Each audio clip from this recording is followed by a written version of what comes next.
పూజ చేసి ఆ పుట్ట దగ్గరికి వెళ్ళి అది తినే పదార్థములను ఆ పుట్టలో సమర్పణం చేసి ప్రదక్షిణం చేసి నమస్కరించి ఆ గోవుని అక్కడ ఉన్నటువంటి ఆ పావుని ఒక విషయం అడుగుతారు.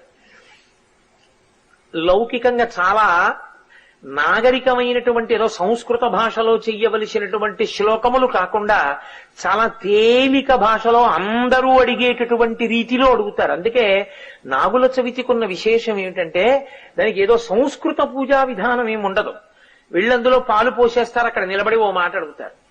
నన్నేలు నా గన్న నా కులము నేలు, నా ఇంటి నేలు, నన్ను కన్నవారి నేలు, నా ఆప్తులను ఏలు, పడగ తొక్కితే పగవాడనుకోకు, నడుము తొక్కితే నావాడనుకో, తోక తొక్కితే తొలగితూ వెళ్ళిపో, ఈ నూకల్ని పుచ్చుకో మూకల్ని ఈ పిల్లల నూకల్ని పుచ్చుకో మూకల్ని